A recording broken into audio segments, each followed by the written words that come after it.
Come on and shine, shine, shine. Las Vegas, shine your light on me. Welcome to Las Vegas Tonight with your award-winning host, Dale Davidson.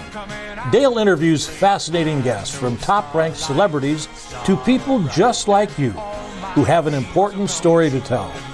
For more than 15 years, Dale is broadcast every week from the fabulous Las Vegas Strip. He finds the people who really make Las Vegas a one-of-a-kind city and lets the world know just what's happening in this remarkable town. You'll discover why 50 million people visit the entertainment capital of the world every year. Stay tuned for another exciting episode of Las Vegas Tonight. Welcome to Las Vegas Tonight. I'm your host, Dale Davidson. We are right here in Nashville, Tennessee at the National Religious Broadcasters Convention. We have some fascinating guests, and we're starting off with Mark Hancock, who has a terrific story to tell, and we so appreciate you being with us. Thanks, Dale. It's great to be here. Yeah, it's really nice to see you. Tell me a little bit about yourself, if you don't mind. Before we rolled tape, we were talking about your dad, who was in the ad agency business, and as I was. Yeah. And you learned something about this TV business. A little bit about this. Of course, it's changed a lot since then. Oh, but sure. I was raised in the ad business in our household, and I was kind of groomed for going into that business, which I was thankful to be. But my dad sold his ad agency in my senior year of college. Oh, okay. And so I graduated and started my own because I didn't know how to do anything else. Yes. I was an English major, and you can't just open an English store. You have to do something to put food on the table. So I opened an advertising agency, and it grew very rapidly, and became one of the fastest growing agencies in Central Florida. Wow. And but all the things that come along with running the ad business, of course, I was not a believer. I had not met Christ. Yeah. And it began to force my life into different directions that were not good. Yes. And I'd reached back to a friend from high school. He was one of my best friends in high school. He went in the Marines, and I went to college. Well, what I didn't know would happen is he went in the Marines, and he was miraculously healed in Okinawa, going in for an operation. Really? And so he became a Christian. A real God story. And I was running the ad business, and I was going to Philadelphia on business, and he'd come back, and he was living in Philadelphia. I thought, well, I'm going to go stay with him, and we're going to party. We're going to party like we did in high school. Well, he prayed for me for 3 days straight. In fact, when I was at my business appointments, he would have his prayer partners over it, and they were laying hands on my luggage and all my stuff in the room. And you had to kind of wonder there, didn't you? Wonder what was more. Flying back to Florida, I decided this is something I needed to do. And it changed everything because it changed the way that I wanted to relate to people. Although it made me a better man, it didn't make me a better ad man. And so it took me about 7 or 8 years to close the advertising agency. And I went into ministry and ran a homeless ministry. In a big way. I mean, you went and you got a couple of degrees, didn't you? I did. It was one of those crazy kind of conversions where I showed up at work when I got back, and instead of leaving to go to happy hour, I would tell my secretary, I'm leaving early, and I would go home and just read my Bible. And I couldn't watch television anymore. Yeah. I just couldn't. As a new believer, all I was just so hungry for God. I couldn't read the newspapers. Sure. I couldn't listen to the radio. And so when you're an ad man and you can't watch TV or read the newspaper or listen to the radio, you're at a real loss. You are. And that's you don't why know what's going on. You don't know what's culture. going on. Yeah. And so that led to me making a decision. I need to get out of this business, and I need to do something that serves the Lord. So homeless ministry, and later into ministry, I met my wife. She showed up at the homeless ministry. This was still in Florida? This was still in Florida. Okay. She showed up to wash dishes and to volunteer. And we ended up in those days we would go out on the streets with sandwiches in Daytona Beach, Florida, and we would feed the homeless. And so we did all of our courting out on the streets of Daytona Beach, giving sandwiches to homeless people and praying for them, and seeing runaway teens come to Christ and homeless population. And that's how we courted. Married now 31 years. We have 2 sons. Congratulations. Thank you. 2 sons. So, one is at Liberty University. Oh yeah, great school. Yeah, he's a junior this year. And the other is interning this year with an organization called Teen Pact Leadership Schools. Oh, okay. And so he's taken a gap year and is traveling all over the country to the state capitals and running programs there and loving that. And he'll be going to Liberty, joining his brother next year. That's fantastic. Yeah. You've done a good job. And you've taught college, too. I did. Secular and Christian. I did, because I went back to school and got a couple of master's degrees, one from a Christian university in counseling psychology, and then a second degree from a secular university, University of Central Florida, in mental health counseling. And so I've always enjoyed young people. We're youth pastors and college and career pastors, and I thought I want to use this in a secular setting, and so I taught at the state college. I taught Intro to Psychology, which I loved, because it was a requirement, and so you got a broad section of kids who didn't want to be there. Yes. And so it was a real challenge to make a class interested that they had to take, that they didn't want to take. Yeah, and I've done that too, these courses. So I really enjoyed that, and then I also taught at a seminary. I taught, biblical classes. Oh, that's Bible wonderful. Teaching, well, speaking of young people, that's a good segue into what you're doing today. And the organization is Trail Life? Trail Life USA. Yeah. And tell me a little bit about that and how you got started with Trail Life. Well, Trail Life USA was started really out of some decisions that were being made by the Boy Scouts. Yeah, let's talk about that. Yeah. 2013 direction with their membership standards, and I was a dad. In fact, we joke that when people say, what was your position in Boy Scouts? I was just a dad. And my two sons were involved in Boy Scouts, my oldest an Eagle Scout. And when the Boy Scouts started to take this course that seemed to be walking away from traditional and biblical values, we as a family, we just couldn't go there anymore. Yeah. And it was a hard day. It was a hard period of time because we had so enjoyed. Were your sons in Boy Scouts at that point? My sons were in Boy Scouts, and I was just a dad. So I wasn't a member, I wasn't a leader. Important job, by the way. But it was funny because you say things that you really shouldn't say. In that troop had asked me, they said, would you be in leadership in this troop? And I said, I don't want to be in leadership in a boys' organization. Those are the things God laughs at. Be very careful what you say. So God has other ideas. Yeah, so I enjoyed that time with my boys in the outdoors and the ministry opportunities. It was a wonderful troop. But even the church chartering that troop said, we can't charter Boy Scouts anymore because of this direction they've chosen in abandoning scriptural biblical values. And so he was saying, we're not going to bring any more in, period? Yeah, well, the church was saying your troop can't function here anymore as a charter organization as troop. And because of what they then believed in. And let's come right out and say it. I will say it. Gay men and participants as well. Well, they started with open and avowed homosexual boys as members. Right. And of course there's always been homosexuals in Boy Scouts or in all organizations, and that isn't the issue. The issue was the open and avowed. And they're forcing the troop leaders to embrace that lifestyle in that boy, which causes tremendous just logistic issues. How do you tent these boys? How do you keep boys focused on the mission?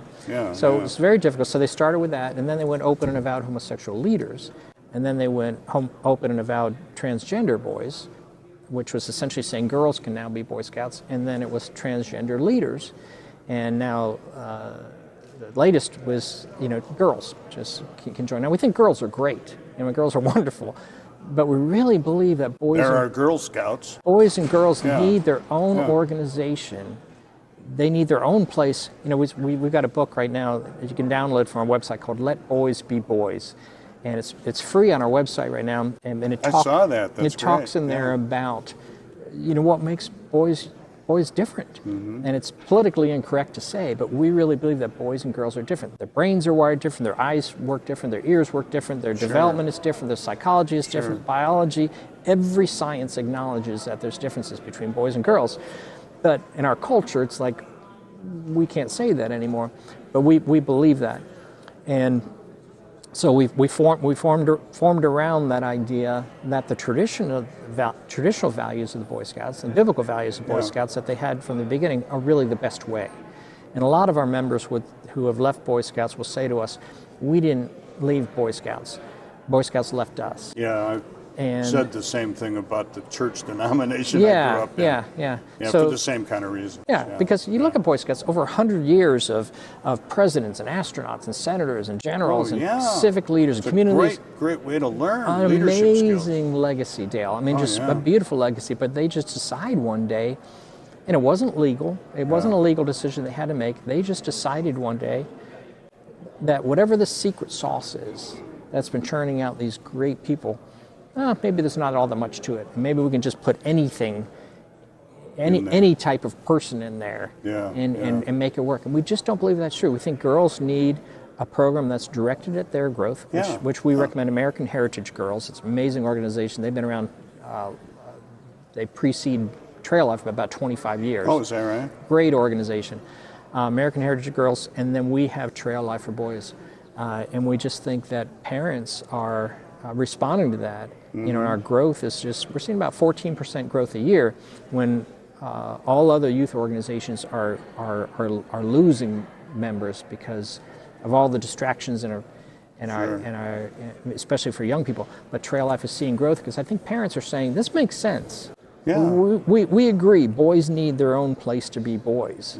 And boys need to be surrounded by Christian men of character. And we background check all of our men. They're child safety, youth protection trained. They have personal references in order to be part of the troop. So we create a safe environment for boys to be boys, a male-centric environment that builds on classic masculinity rather than the toxic masculinity that paints every boy as being somehow damaged. Right, yeah. You know, it's like boyhood is some kind of social... So frustrating to hear. I have 4 sons, and some of that was creeping in as they were growing up. Yeah. But now it's completely out of control. It really is. It's like boyhood is some sort of social disease that needs to be eradicated or something. We were at Kennedy Space Center last week, and we had these beautiful presentations on the space program and astronauts, and over and over again I would see these things where they would have women astronauts, which I think is great, and they would be saying, you can be an astronaut too, and it would show a room full of girls with smiling faces. I'm thinking, there's no longer any boys in this picture. Are we saying that boys can't be astronauts anymore? What are we saying here? It's almost as if we've just turned our focus. Girls need to be uplifted. They need to be encouraged. They need to be built up. But we shouldn't be doing that at a cost to boys. Boys are now twice as likely to be special education, 3 times more likely to be to ADHD. They have fallen behind girls in every single academic category. Or it used to be boys excelled in math and some of the sciences. Every category now, girls are leading boys. More girls going to college, more girls getting master's degrees, more girls getting doctorate degrees. In raw numbers, more going. Absolutely, and we've just kind of abandoned boys in the process. So Trail Life is convinced that if we put our focus back on the classic masculinity of boys and we don't paint them with the classic masculinity, we can be a part of restoring culture to recognizing the value of boys. How do you think this all started? It's interesting. You have to wonder how purposeful it is, or how intentional it was. But we do know this. We know that there's an enemy, and we don't wrestle with flesh and blood. But we know powers and principalities. Yeah, powers and principalities. We know that there's something behind this because of the rapid movement through our culture. And I just don't think, I haven't run into people who are smart enough to make all that happen the way that's happened. You have to recognize that there must be some sort of, there has to be some sort of spiritual thing behind it. But I also know that God always has a remnant, and He raises up people in the right time to hold up that banner. That's why when it comes to Boy Scouts, we honor that legacy, but we're raising a standard and saying, this is the way we're going. You can disagree with us, but we're going this way because boys desperately need somebody to believe in them, to set a structure for them. When we look at what's made our country great, a lot of times it is those masculine sort of things, heroism, stepping up, standing in place, doing difficult things. We used to send men to war, and they found value in that. And then we sent men to work, and they died there through high blood pressure and stress and all those things. We're taking those things away, and we're making men kind of purposeless. We're restoring that purpose to men, where you can build a strong family. You're responsible for building a strong family. You're responsible for doing the right thing. You're responsible. You shouldn't be the odd boy or young man who's behind a rifle, you're the one who's in front of it saying, I'm going to protect everybody. We're taking that away from them and leaving them purposeless. That's why they have all this failure to launch and all that. So you wonder how intentional it is. But there's no question that is pervasive. But we're raising a standard and declaring, as for us in our household, we're going to serve the Lord, and we're going to grow young men to be godly, courageous young men. That's wonderful. We're going to take a brief break, Mark, do a little bit of business, and I want to come back and talk more on this vein and what the girls are doing. There's a cultural shift going on in the world. There's a cultural war. I consider you to be one of the warriors, and we so appreciate having you on the front line. Thank you, Jim. We'll be back with Mark Hancock on Las Vegas Tonight, right after these brief messages.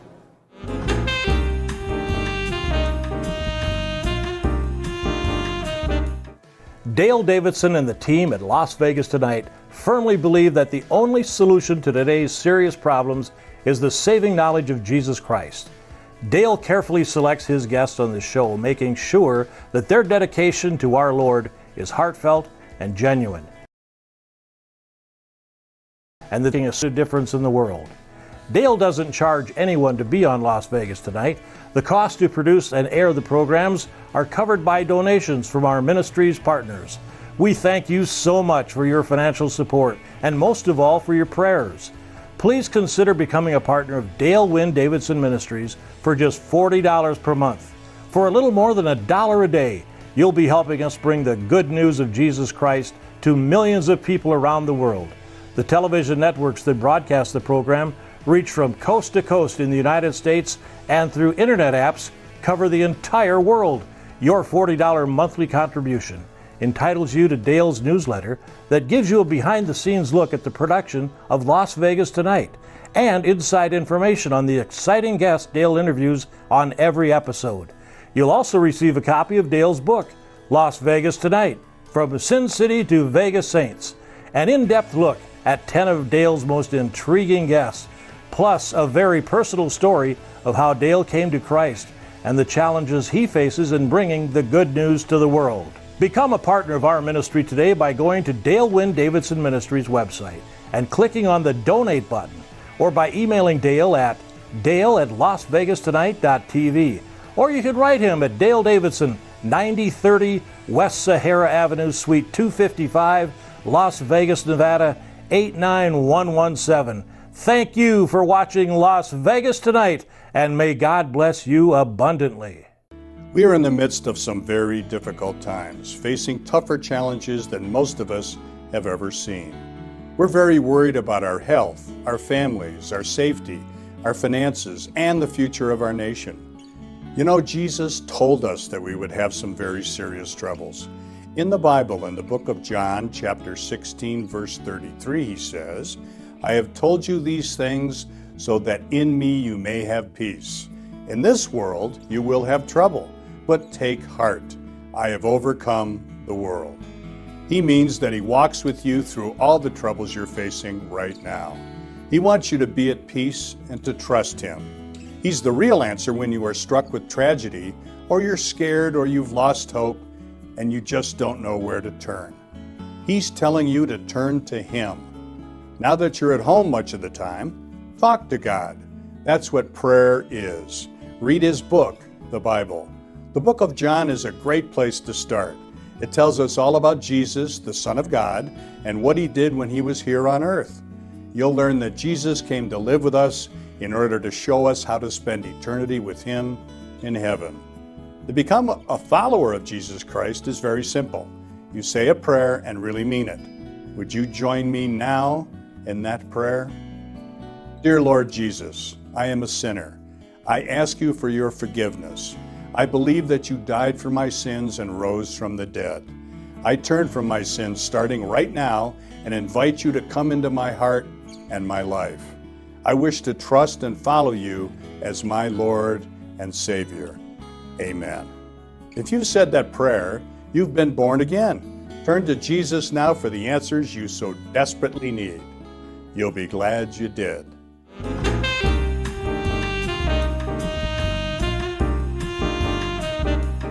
And welcome back to Las Vegas Tonight. I'm your host, Dale Davidson. We're very pleased to have with us Mark Hancock of Trail Life USA. Tell us a little bit more about the organization. I want to, first of all, read a quote that I found from World Magazine, which I think is a pretty good summary about your vision, if you don't mind. Sure. Our vision will be to become the premier national character development organization for young men, which produces godly and responsible husbands, fathers, and citizens. What the Boy Scouts used to do. Mm-hmm.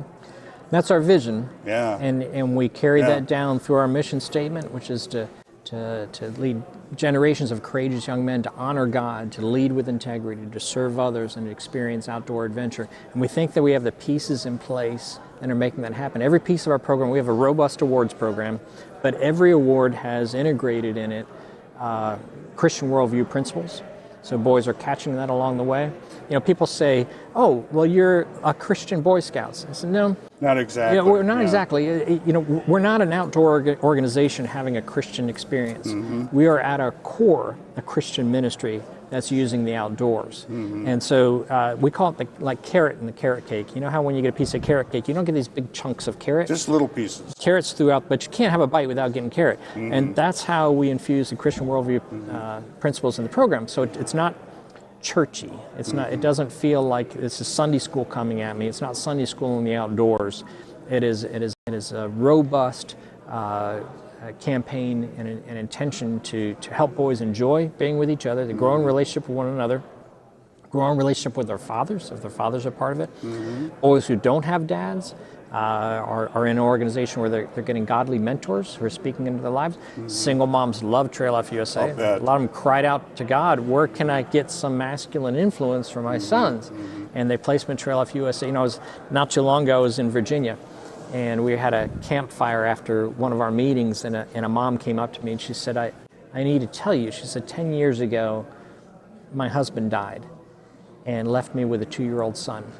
And she said, I cried out to God, what's going to happen when, as he approaches his teens, I need Christian men who are feeding into my son. And she said, now he's in Trail Life USA, he's in the Navigator program, which is our 6th through 8th grade program, and he is surrounded by godly men who have embraced him, who are being dad-likes for my son, and my husband would want me to thank you. I mean, isn't that beautiful? That's wonderful. And who knows how many times that's being repeated, you know, because that fatherlessness is rampant in our culture today. Yeah, it's the single biggest problem that's causing crime, it's causing poverty, it's causing failure to thrive. It's everywhere. Well, we believe we're hitting things on a number of issues. One, we're teaching boys how to be boys and to enjoy being boys, and that's okay. Boys and girls are different. It's okay to embrace risk and competition. It's okay to lose and figure out how to do better the next time. Yeah, we're not teaching kids that today. In our general culture. And so we're teaching boys on that level, introducing them to Christ through this carrot cake analogy. Mm-hmm. And then fathers and sons. You know, it's so hard today, Dale, for fathers to connect with their sons. You know, in generations past, you went out and you worked on the car together, or you worked in the field together, or you tamed a horse, or you did whatever. Mm-hmm. And the son would look up to the father because the father knew stuff the son didn't know. Mm-hmm. Things are moving so quickly, it's flipped now. You know, the father's got to be, hey, help me fix my phone here. Yeah. You know, how does this work? He knows more about technology than Dad does. Yeah. So it's flipped it, and so it's like the first generation being raised by Google. You know, and so what the outdoors does, it's this great level playing field where the boys can get out there with their dads, and the dad can know stuff that the boys don't know. Yeah. You can Google all day how to start a fire with wet leaves, but until you've seen somebody do it and walk through it, and you don't really know. So we're creating this level playing field for dads to again become the guy who knows stuff, you know? Oh, yeah. And so dads are loving it because they're engaging with their sons in a whole new way. Because if they're going to meet them in the video game world, it takes hours and hours and hours of practice to get as good as your son. Sure. Well, dads don't have that time. No. But in the outdoor world, everybody's in the same place. Yeah. And then the third place is this fatherless sons thing that we're providing. Dad likes for these boys who don't have fathers at home. And one of the best kept secrets of Trail Life is it's also a men's ministry. So you got these dads out camping with their sons. Some men the program, but they're interested in mentoring the next generation. And that's okay. That's okay. Oh, They're okay. welcome. We need those guys. Oh, good. And because we have these fatherless sons who need someone to pay attention to them. Yeah. But the boys all bed down, and the dads are still around the campfire, and they're talking to each other. Where do you really talk with guys today? Yeah. You know, Men need men too. And men Iron need, sharpens iron. Yeah. And accountability groups are great, and we would encourage those, but sometimes accountability groups are a little bit high pressure for guys, like, oh, I have to talk to you now. But you put them around the campfire, and you're focused on the campfire, it's amazing how the conversation starts to flow, because you're not there to be vulnerable, you're not there to be transparent, you're there enjoying the fire. And that's when you hear things like, hey, Bill, I saw the way you talked to your son today. How did you develop that kind of relationship with your son? Because I don't It's feel a natural thing. it's a natural thing, because there's something else going on. You know, men don't do as well face to face as they do side by side. So we create these side by side experience for dads. They're looking at something together, they're engaging in a hike together, they're doing something together, and it makes it easier for them to engage. So we're built. That's when we talk about developing husbands and fathers and citizens. All that work is going on. We're aimed at boys. We're interested in boys, we're boy-focused, we're Christ-centered, but the amount of ministry that men are getting, or they may around the fire say, you know, I'm really struggling with something at home with my wife, or my job, or pornography, or whatever it is, those things come up, and so men are organically forming these support groups. I like this. Praying for each other. It's beautiful. Yes. It's beautiful. We didn't intend to do that. God has hidden things in this program and intentions in this program that we didn't know were there. Yeah. And we're just not that smart. But we get to woven into it. We get to is uncover God's them. will. Yeah. I describe it to our members as kind of like hacking through a jungle. Yeah. And you come across these things that were maybe abandoned by others, groups that went before us, or maybe being discovered for the first time. But it's like, that's what this experience of growing trail life is like. It's like we're hacking through a jungle, discovering these intents of God, who's much smarter than we are, and what it is that he wants to do with the program. And I think that's why we've grown to 33,000 members in such a short time. We're in all 50 states. Wow. In how many years? Just 6 years. 6 years. That's really good. We're in 840 churches across the country. Wow. And it's always a church-based. 99% of the time, we consider ourselves an outreach of the local church. Oh, okay. So that charting organization, they're not just giving us a room to meet in. Yes. We are integrated with the church. We have a troop position that's called a troop ministry liaison. And that person works between the institutional head, which is usually a senior pastor, and the troop to make sure they're connected. Okay. So the troop is serving the church, Yeah. whatever the church needs, and the church is providing for those boys. Oh, that's good. Churches that are fully embracing the program are growing, because you can invite boys to come to Sunday school all day long, but you invite them to come whitewater rafting or zip lining or hiking or something like that. Boys show up then, and that unchurched boy joins that troop, and then that unchurched family joins the church. So we're seeing churches that are growing because of their engagement with Trail Life USA. So most of the time it's churches. A personal example of what can be done is my brother-in-law, Alan. His name's Alan Leach. A great guy. His father died in an industrial accident when he was young. And the Boy Scouts at the time, there was no Trail Life then. At the Boy Scouts, he found father figures. Yeah. It became interwoven in his life to the extent that he became an Eagle Scout. Beautiful. And he ended up being the volunteer head of the Boy Scouts in Montana. That's wonderful. I haven't asked him what he thinks of the Boy Scouts today.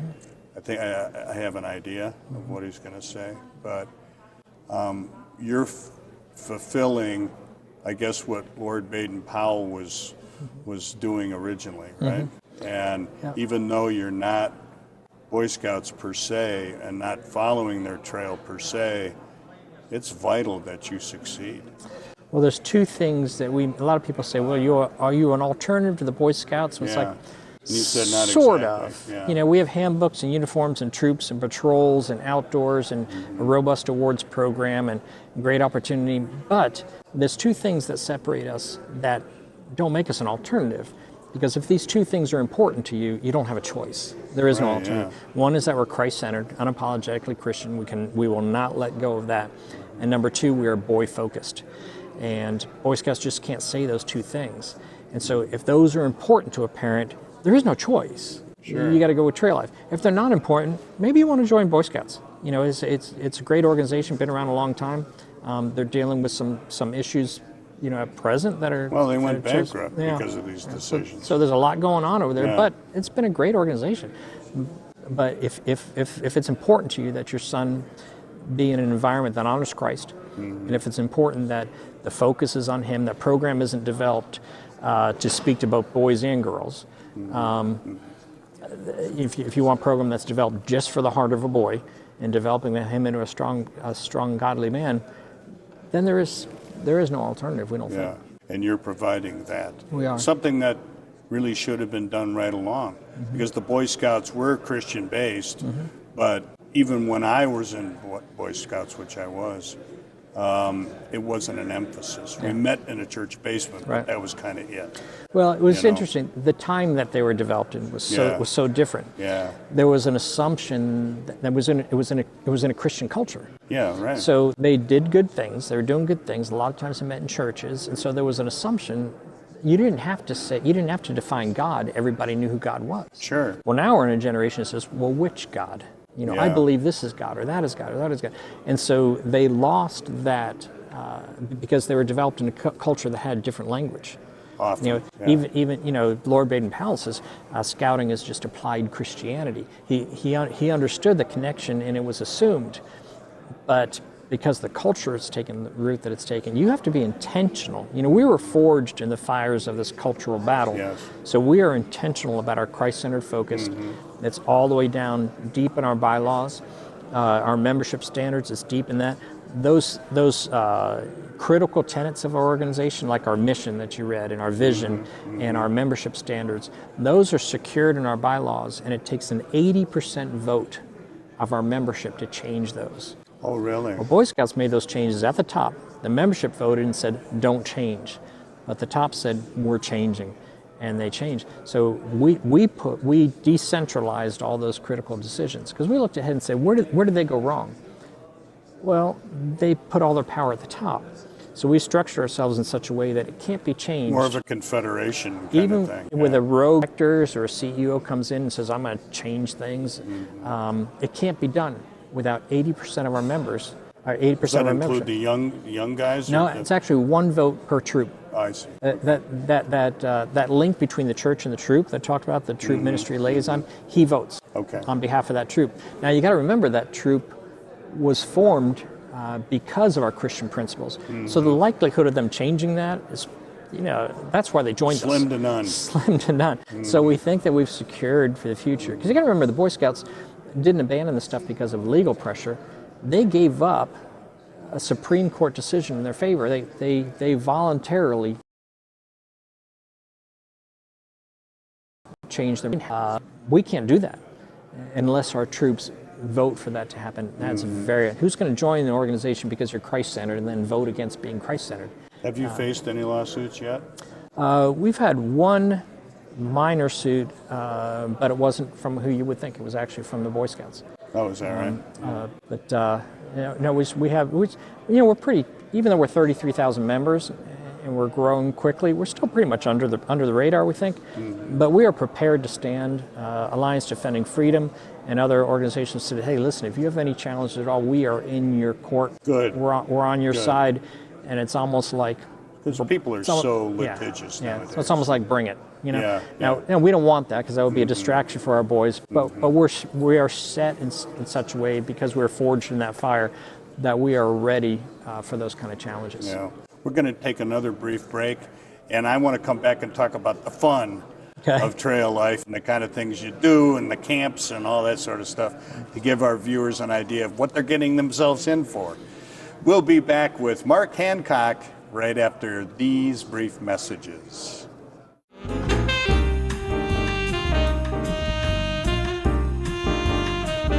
Hi, I'm Dale Davidson, host of Las Vegas Tonight. You know, radio has an enduring place in the heart of America. Sometimes it's music that can enliven your spirit or keep you company when you need some. More often for me, it's just been the right spoken word or two that can quiet my mind and soul.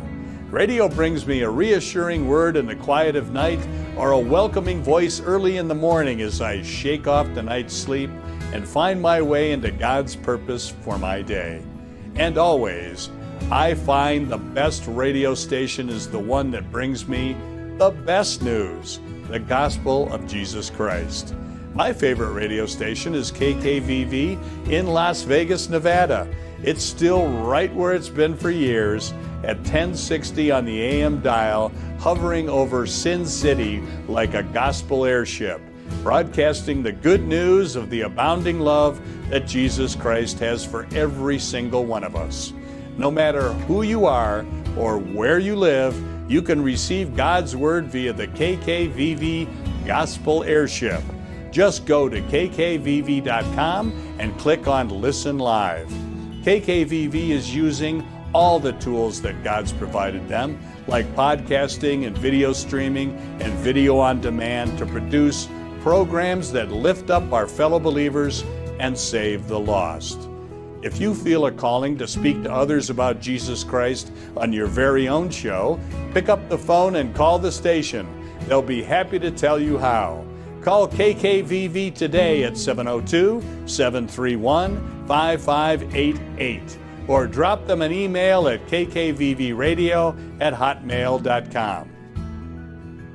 Please join me in becoming part of the KKVV family. You'll be glad you did. Hello, I'm Dale Davidson, the host and producer of the Christian TV show. I'd like to take a moment right now to talk to families.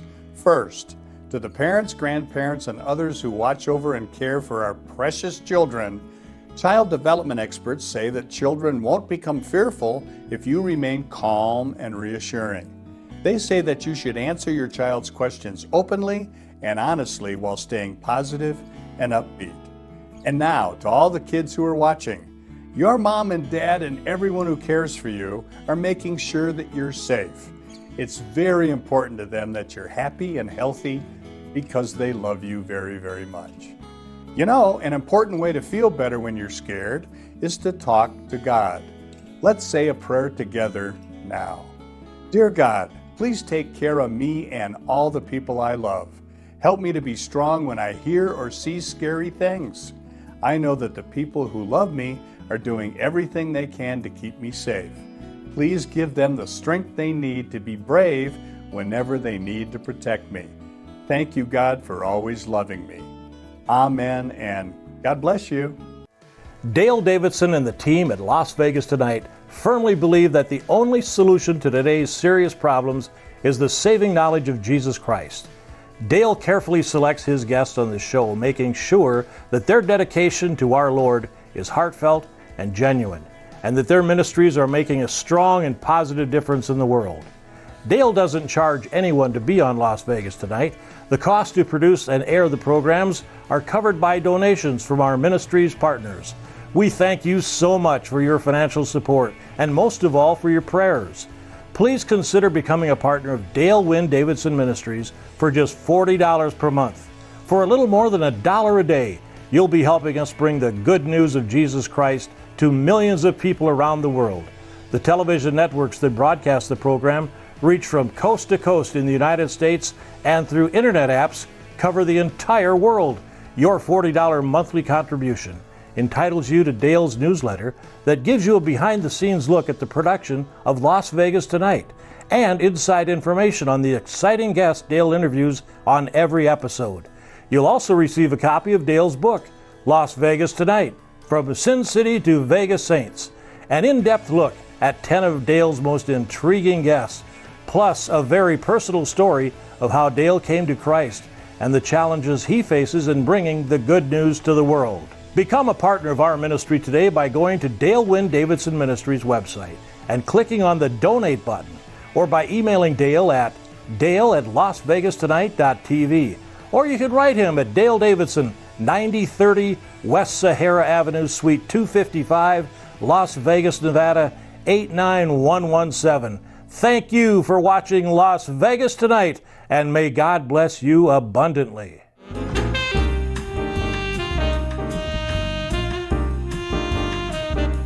Welcome back to Las Vegas Tonight. I'm your host, Dale Davidson. We're very pleased to have with us for the final segment Mark Hancock of Trail Life, I guess. Trail Life USA. Yeah. A great organization it is. Let's talk about the fun stuff. Do you have your own camps, or We don't. You don't? We don't. When we looked at some of the challenges the Boy Scouts got into, camp business is not a money maker. There's a life cycle to a camp. Somebody takes a dilapidated camp, raises a bunch of funds, turns it around, cuts the prices, it gets runs down, then gives it to somebody else who begins the cycle again. Yeah. So we said we don't really need that, and so we made an intentional decision not to accept properties that weren't self-supporting already.